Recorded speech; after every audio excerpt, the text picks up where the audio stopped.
자, 우리 지금까지 얘기했던 검찰개혁, 언론개혁 말고 다른 개혁도 할 거 없어요? 맞습니다. 정치개혁도 중요한데요. 저는 역사개혁이 꼭 필요하다고 생각합니다. 제가 생각해요. 지난번 대통령 후보 중에 백범김구가 중국인이라는 설이 있다 이렇게 얘기를 한 사람이 대한민국 대통령 후보로 나왔다는 게 정말 말도 안 되는 일이 벌어졌다라고 생각을 합니다. 근데 그분이 또 이런 얘기를 하셨죠. 일제강점기 때 우리 선대 국적은 일본이었다. 우리 선대 국적이 일본이었다면 그렇게 잘못된 인식을 갖고 친일파들로 하여금 출범했던 정부가 이승만 정부고, 이승만 정부는 결국은 친일파를 대거 등용하고 그 힘을 유지하고 싶어서 독재를 했죠. 그리고 나서 제대로 독재를 한 사람을 단죄하지 못해서 박정희가 나타나고, 박정희 또한 독재에 대한 단죄를 못해서 알겠습니다. 전두환이 나타났죠. 그 이후에 일어난 게 저는 윤석열이라고 생각합니다. 이제는 우리가 과거에 일어났던 일들에 있어서 두루뭉술하게 넘어가면 안 된다.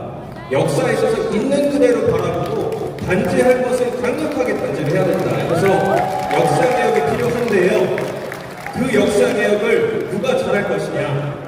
저는 숫자 815라는 것을 정말 가치 있게 생각할 수 있는 815라는 숫자를 소중하게 생각하는 그런 사람이 당대표가 돼야지만 할 수 있다 생각합니다. 박성훈 의원님 양보하시죠. 우리 김민표 의원님 분량이 너무 적어. 검찰개혁, 방송개혁 당연히 돼야 되는 것은 무엇보다도 이재명 대통령께서 꼭 해내셔야 되는 것이 지방균형발전위원 개혁이 저는 돼야 된다고 생각합니다. 지금 부동산, 서울에서 부동산 문제가 심각해서 얼마 전에 대출 규제 같은 것을 했지 않습니까? 근데 사실 엄밀히 보면 모든 원인이 일국화되는 것에 크다고 생각해요. 젊은이들이 결혼을 하지 않고 아이를 낳지 않는 것도 사실은 서울에서 집사하기 어려워 생각합니다. 그래서 우리가 당면한 현재 사회에서 문제점의 가장 근본적인 걸 따져보면 대부분이 지역균형 발전이 안 돼서 일어나는 것들이 많다. 그래서 이번 이재명 대통령께서는 이번에 꼭 지역이 균형되게 발전할 수 있도록 그렇게 개혁이 잘 되어졌으면 그런 생각을 하고 있습니다. 네, 양보하시는 박성훈 의원님. 저는 내란세 완전히 솎아내는 거하고 민생개혁이다.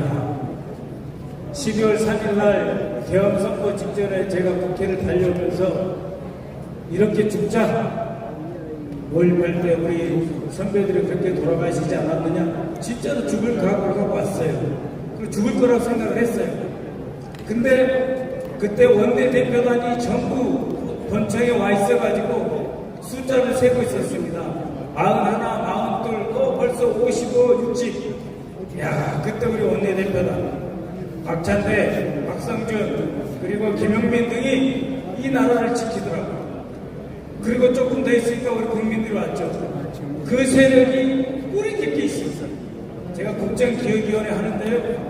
정말 이 내란 세력들이 곳곳에 깊이 박혀있다. 그것을 확실히 뿌리 놓자 하는 거하고, 대통령이 고민이 많습니다. 나라에 돈이 없대요. 근데 이 경제를 살려 우리 민생 개혁을 하지 않으면 왜 우리가 정권 잡았냐 하는 말 금방 나와. 그 민생 개혁, 나라가 바뀌었으니 경제가 좋아지고 내가 좋아진다, 내 삶이 좋아진다 하는 것을 언제까지 보여줘야 되냐? 내년 9월까지 보여줘야 돼. 그걸 누가 하겠습니까? 대통령과 김민석, 그리고 저는 우리 박찬대 간다. 꼭 필요하다. 민생개혁 박찬대, 내란 선탕 박찬대, 당에서 이루어질 줄 거다. 저는 그렇게 봅니다. 제가 아까 패널분께 질문을 딱 던졌을 때 객석에서 제가 무슨 개혁을 더 해야 되냐라고 했을 때 여러분이 같은 말씀을 하셨어요. 제가 들었어요. 정치개혁 말씀하셨죠? 정치개혁 저도 많이 들었는데 구체적으로 뭘 개혁해야 돼요? 후보님. 네. 정치는 정치인이 하는 것 같지만 국민이 한다. 저는 국민의 의사가 선거를 통해 가지고 반영되고 있지만 그거보다는 조금 더 긴밀하게 국민들의 의사가 정해져야 되지 않을까 이렇게 생각이 됩니다. 조금 더 구체적으로 전제를 추상적으로 하신 것 같아요. 네. 맞는 말씀이시지만 네네. 일단 이번에 우리가 검사 탄핵 많이 하지 않았습니까? 검사 탄핵. 여러분 검사 징계 법무부 장관이 지금 할 수 있었나요? 할 수 없었죠. 결국은 법무부 장관은 국민의 주권자가 뽑아준 선출 권력인 대통령에 의해서 국무위원으로 세워졌고 그 국무위원회 한 명인 법무부 장관이 검찰에 대해 가지고 징계할 수 있었어야 되는데 징계하지 못했습니다. 검찰의 징계는 검찰총장만 할 수 있었죠. 그러다 보니까 그 징계를 할 수 있는 유일한 방법은 국회에서 탄핵하는 방법밖에 없었습니다. 지난 7, 80년 동안 검사 탄핵이 한 번이라도 이루어진 적이 있습니까? 없었죠? 22대 들어서서 여러 번의 검사 탄핵이 이루어졌지만 단 한 번도 이루어지지 않았습니다. 그리고 공무원의 하나인 검사들에 대한 탄핵을 하기 위해서는 입법기관 우리 국회의원 10명의 동의도 아니고 100명의 동의가 있어야 됩니다. 그래서 결국은 주권자가 민주적으로 모든 것을 통제하고 민간이 그리고 국민이 해나갈 수 있도록 바꿔나가야 되는데요. 그래서 이 얘기를 하게 되면 우리 국회의원들 좀 긴장하게 되죠. 우리 국회의원들 통제할 수 있는 방법이 뭐가 있습니까? 스스로 범죄해가지고서 실형 이상의 범죄를 하게 되면 그때는 이렇게 되지만 국민이 원하는 정치를 하지 않고 대란에 동조한다든가 법원 폭동에 가담한다든가 내란 작당으로서 국난을 극복하는 데 동의하지 않고 적극적으로 방해하는 국회의원들 어떻게 해야 될까요? 주권자가 불러내야 되겠죠? 그게 뭡니까? 국민 소환이죠? 저는 주권자에 의한 사실은 국가기관과 권력 통제가 있어야 된다 이렇게 보고 있고요. 그래서 저는 국회의원 소환제는 이제 더 이상 미룰 수 없다.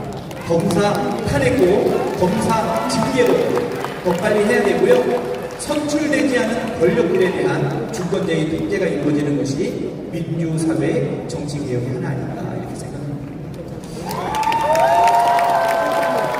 여러분 국민소환제 일 안 하고 맨날 놀고 쓸데없는 짓만 하고 그런 국회의원을 여러분들이 배지 떼는 일인데 하실 수 있겠어요? 하고 싶으세요? 그러면 누굴 당대표로 뽑아야겠습니까? 근데 그러면 지방에 있는 의원이 불리하신 거 아니에요? 만약에 12월 3일 날 우리 신정근 의원 없었으면요 국회 불도 못 켤 뻔했어요.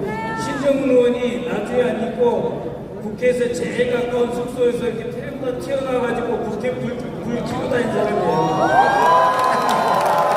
이런 사람들 봐주시겠죠? 네. 자, 이제 우리 패널들께는 마무리 발언을 할 시간만 남아 있고요. 그 전에